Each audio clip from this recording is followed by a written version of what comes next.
De retour dans Smart Tech, bienvenue si vous nous rejoignez. C'est l'heure de notre rendez-vous opinion avec Hervé Lejouan qui y croit à chaque fois. Il nous accompagne en visioconférence. Bonjour Hervé. Bonjour Eva. Comment allez-vous ? Je vais bien et vous, merci. Très bien, merci. Aujourd'hui, vous allez nous parler du portefeuille européen d'identité numérique. Ma première question est assez simple. Hervé, est-ce que vous pouvez déjà nous rappeler ce que c'est que l'identité numérique ? L'identité numérique, c'est un ensemble d'identifiants et d'informations d'identification dans l'univers du digital, qu'un numéro, un nom, un lieu, une date de naissance, tout ce qui permet de vous identifier est tel que exigé finalement par les législations nationales. C'est-à-dire qu'on voit bien un numéro de carte d'identité est exigé aujourd'hui ou un numéro de passeport. Donc c'est quelque chose qui va vous identifier en tant qu'individu. Et donc, dans le numérique, c'est le pendant de cette identification qu'on a aujourd'hui dans le monde physique avec nos documents d'identité tels que passeport et carte nationale d'identité. Et donc, le portefeuille d'identité numérique européen, puisque c'est le sujet aujourd'hui, qu'est-ce que c'est ?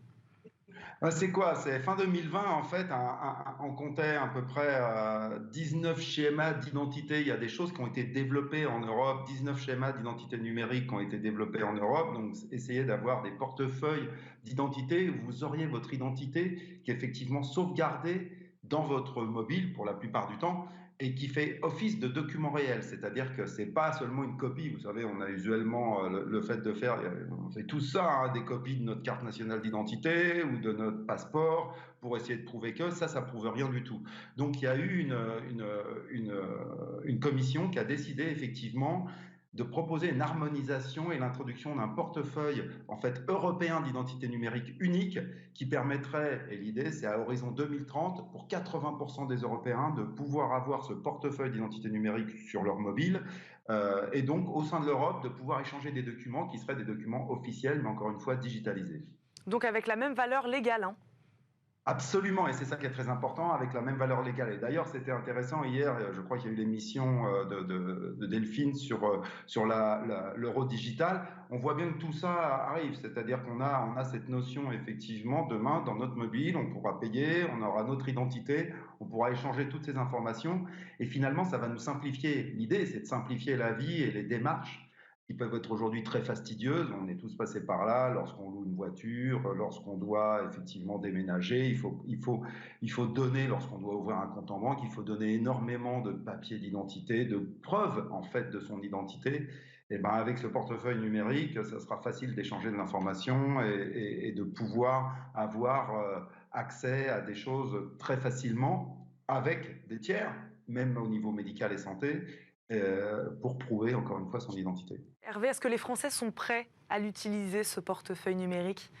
A priori oui, il y a une étude qui a été menée par Thales en France et qui a dit qu'il y avait à peu près 85% des Français qui étaient prêts à utiliser ce portefeuille. Alors il faut savoir qu'aujourd'hui on en utilise, les Français via leur application déjà et via leur mobile sous Android ou sous Apple utilisent déjà un peu ce portefeuille. Alors il est limité aujourd'hui souvent à la carte de crédit, mais vous pouvez via Apple Pay ou Google Pay payer aujourd'hui avec votre mobile, ce qui remplace votre carte de crédit physique.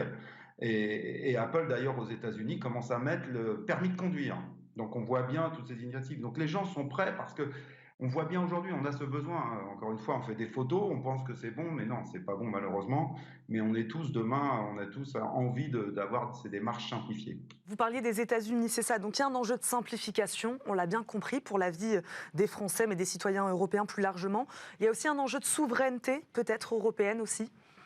Absolument, en fait, comme je le disais, les GAFAM, ils proposent déjà ces portefeuilles et wallets, ce qu'on appelle wallet en anglais, et encore une fois, on sauvegarde nos moyens de paiement et autres. Donc l'idée, c'est aussi de se dire que l'objectif, c'est d'être sûr de consolider ces nombreux documents d'identité. Et même si ces sociétés, Apple et Google, disent qu'elles s'engagent à ne pas exploiter les données, enfin, il faut savoir qu'Apple, aujourd'hui, je crois que c'est le premier possesseur au monde de numéros de carte de crédit. C'est-à-dire qu'ils en ont plus d'1 milliard. Ils possèdent plus d'1 milliard de cartes de crédit qu'ils sauvegardent.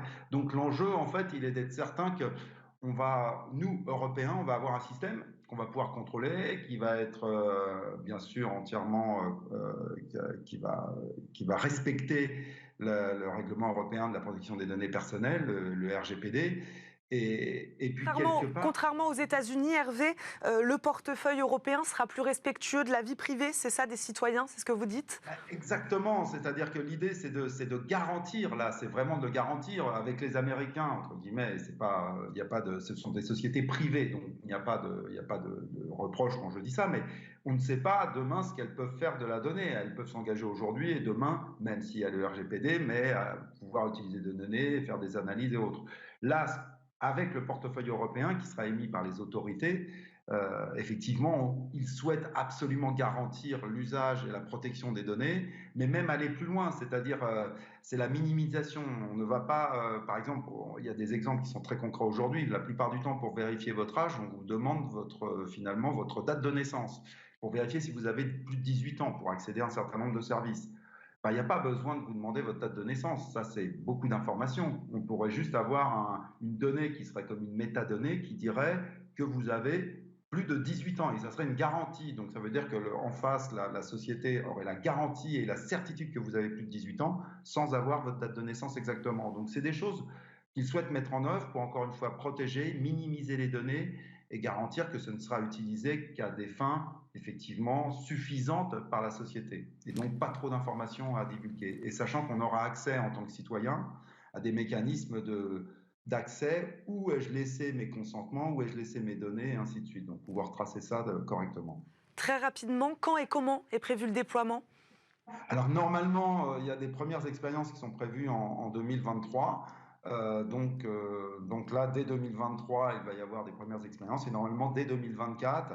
Et ensuite, petit à petit, encore une fois, avec un objectif de couvrir 80% des Européens dès 2030. Merci Hervé Lejouan de nous avoir accompagnés. Je rappelle, vous êtes le fondateur d'Advisory, on vous connaît bien évidemment dans Smart Tech. Merci de nous avoir accompagnés à distance, de nous avoir parlé aujourd'hui du portefeuille d'identité numérique européen. Je vous dis à bientôt. Merci Hervé. À bientôt, Eva. Merci à vous de nous avoir suivis évidemment dans Smart Tech. Merci à Caroline Ricross qui m'a aidé à préparer cette émission. On se retrouve demain, toujours sur Bismart pour un nouveau numéro de Smart Tech. Très bonne journée à tous et à demain. Ciao.